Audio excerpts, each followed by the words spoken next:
O filme Toma, aqui analisado sob o título simbólico Tatalo Mãos de Tesoura, constrói uma narrativa que à primeira vista pode parecer simples, quase cotidiana, mas que se revela progressivamente como um retrato complexo e incômodo das dinâmicas de poder invisível, da dependência emocional e da forma como o medo se transforma em ferramenta de controle. E desde as primeiras cenas o espectador é conduzido a um universo onde nada é explicitamente violento, mas tudo é potencialmente opressivo, porque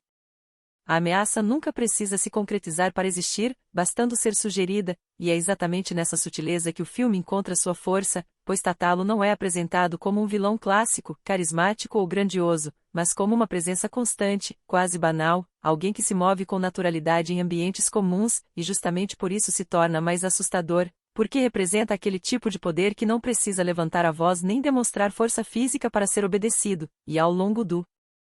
filme essa característica é reforçada por enquadramentos fechados, diálogos aparentemente triviais e silêncios carregados de significado, nos quais o não dito pesa mais do que qualquer confronto direto, e ao acompanhar Toma, o protagonista, percebemos que sua relação com Tatalo não nasce de um evento traumático específico, mas de uma sucessão de pequenas concessões, favores aceitos, silêncios mantidos e limites adiados, algo extremamente reconhecível para quem já viveu ou observou situações em que a dependência se instala de forma lenta e quase imperceptível, e o filme é inteligente ao não transformar Toma em uma vítima ingênua, pois ele é mostrado como alguém consciente, capaz, que acredita ter controle da situação, e essa crença é fundamental para o funcionamento do mecanismo de dominação, já que o verdadeiro poder de Tatalo reside justamente na ilusão de escolha, na ideia de que Toma permanece ali porque quer, quando na verdade já está emocionalmente aprisionado, e uma das cenas mais reveladoras nesse sentido é aquela em que Tatalo realiza um gesto aparentemente generoso, algo pequeno, quase insignificante, mas que carrega uma cobrança implícita tão forte que redefine completamente a relação entre os dois, e o olhar de Toma nesse momento é crucial, pois não expressa gratidão genuína nem medo explícito, mas um desconforto difuso, como se ele intuísse que algo foi alterado de forma irreversível, e essa ambiguidade emocional é uma constante ao longo do filme, reforçando a ideia de que o controle mais eficaz é aquele que se disfarça de cuidado, de parceria ou até de amizade, e nesse ponto Tatalo Mãos de Tesoura funciona também como metáfora, pois as tesouras não cortam de uma vez, não causam impacto imediato como uma lâmina, mas desgastam aos poucos, aparando excessos, ajustando comportamentos, retirando pedaços da autonomia até que a forma final seja conveniente para quem segura o instrumento, e o filme explora essa metáfora de maneira visual e narrativa, seja nos gestos repetitivos de Tatalo, sempre precisos e econômicos, seja na forma como Toma passa a se autocensurar antes mesmo que qualquer exigência seja verbalizada, e essa autocensura é talvez o elemento mais perturbador da história, porque demonstra que o poder já não precisa ser exercido ativamente, tendo sido internalizado pela vítima, e ao longo das cenas observamos Toma antecipando reações, ajustando falas, evitando certos assuntos, tudo para manter um equilíbrio frágil que ele acredita ser necessário para sua própria sobrevivência emocional e social, e essa dinâmica é construída sem pressa, com um ritmo deliberadamente contido, que pode incomodar espectadores acostumados a conflitos explícitos, mas que recompensa quem se permite observar os detalhes, e ao comparar Toma com outros filmes que abordam relações de poder assimétricas, percebe-se que aqui não há a glamorização do manipulador nem a vitimização absoluta do manipulado, mas uma zona cinzenta onde ambos coexistem em uma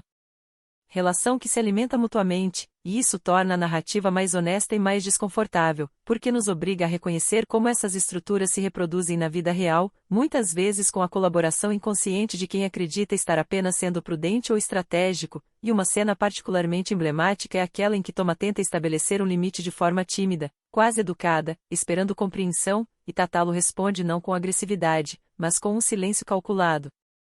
seguido de uma mudança sutil de postura, e esse momento demonstra com clareza que o controle não está no que é dito, mas no que é retirado, seja atenção, apoio ou reconhecimento, e o impacto disso em Toma é imediato, pois ele recua, não porque foi ameaçado, mas porque teme perder algo que já se tornou essencial para sua estabilidade emocional, e esse tipo de medo é profundamente humano, o medo da exclusão, da perda de pertencimento, da quebra de uma rotina que, embora opressiva, oferece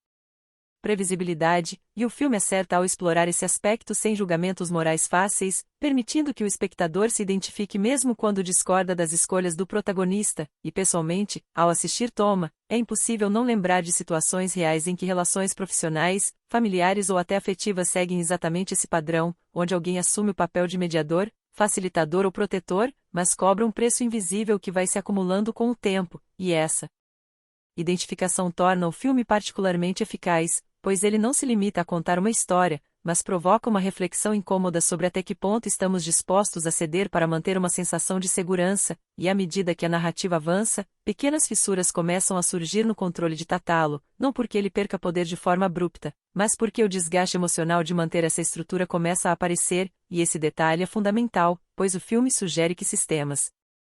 baseados no medo exigem manutenção constante, atenção contínua e vigilância emocional, o que acaba corroendo também quem exerce o controle, e essa percepção prepara o terreno para a evolução psicológica de Toma, que começa a perceber que o poder de Tatalo não é absoluto, mas dependente da sua própria submissão, e essa tomada de consciência não acontece de forma heroica nem instantânea, mas em pequenos deslocamentos internos, olhares mais firmes, silêncios menos ansiosos, decisões mínimas que, somadas, começam a alterar a dinâmica da relação, e é justamente nessa sutileza que o filme se diferencia, recusando o clímax explosivo em favor de uma transformação gradual e realista, e ao final desta primeira parte da análise, fica claro que Tatalo Mãos de Tesoura não é apenas um filme sobre um antagonista específico, mas sobre um tipo de poder que se manifesta em diversas esferas da vida contemporânea, um poder que não precisa cortar profundamente para ferir, porque basta parar constantemente até que o outro se ajuste à forma desejada, e essa mensagem, transmitida com precisão estética e psicológica, faz de Toma uma obra que permanece na mente do espectador muito depois do término, não por suas cenas mais intensas, mas por aquelas aparentemente insignificantes, onde um olhar, uma pausa ou uma frase comum revelam o verdadeiro funcionamento das lâminas invisíveis que moldam comportamentos e destinos,